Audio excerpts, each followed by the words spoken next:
What's up, guys? I'm Mike Knowles, and goddammit, you gotta take all your politics and get it all in like video games.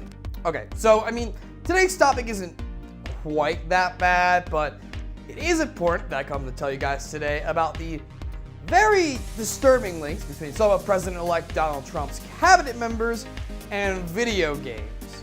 So in case you've been living outside the United States or under a rock in recent weeks, you should know that people have been very unhappy with some of President-elect Donald Trump's selections for cabinet members, including his head of EPA, Myron Ebel, who's a staunch believer that climate change is, of course, a myth, National Security Advisor Mike Flynn, and his pick for chief strategist, Stephen Bannon, who is our focus for today, on top of being a supporter of white nationalism, Islamophobia, and many other not-so-great stances that he takes. He's also allegedly the member of Donald Trump's campaign who suggested that the answer to getting away from the grab him by the pussy fiasco, grab him by the pussy, was at that very awkward and distasteful conference with all of Bill Clinton's alleged rape victims. But we're not here to talk about that, as bad as it is.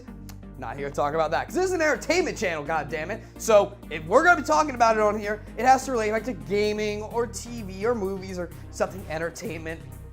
Well, it turns out his gaming fiascos are just as bad as his political ones. So way back in the early days of gaming, known as the mid-2000s, Bannon was a board member of a company known as the Internet Gaming Entertainment, founded by former child actor Brock Pierce. This company's main business was the World of Warcraft Chinese gold farming. Basically, they would hire out players from China to just grind throughout the game, collecting money and high-end loot, which they would then take and sell through online channels like eBay to players. Sort of a pseudo pay-to-win system, but instead of it being from Blizzard, it's from a whole giant separate entity that's just trying to profit off you.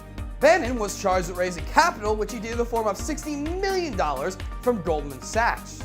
Then in 2007, the company was hit with a class action lawsuit from players accusing the company of substantially impairing players' enjoyment of the game.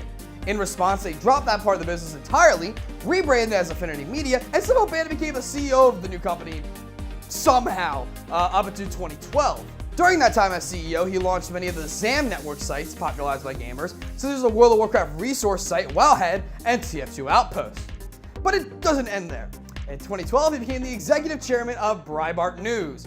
And, well, let's put it this way. If you were on the internet in the last 3 years, you probably know what this is going to be related back to. In addition to the site popularizing the same extreme right political ideas he has, with articles like Confederate flag proclaims glorious heritage, birth control makes women unattractive and crazy, the solution to online harassment is simple, women should log off, Islamophobia is a silly myth put about by left-wing journalists. The site was also responsible for the giant eruption that was Gamergate. And for those of you who are lucky enough to avoid that, because maybe this is your first year on the internet, what a great year with Harambe and all. Gamergate was supposed to be about unveiling ethics in online journalism when it came to games, movie, and technology, and bringing to light people who were maybe taking payouts from companies or other substantial ways of skewing their views and getting them to be more forthcoming and honest with their viewers. Instead, the mob mentality erupted around Gamergate was used as an excuse to attack minorities and females in the gaming, tech, and entertainment industry.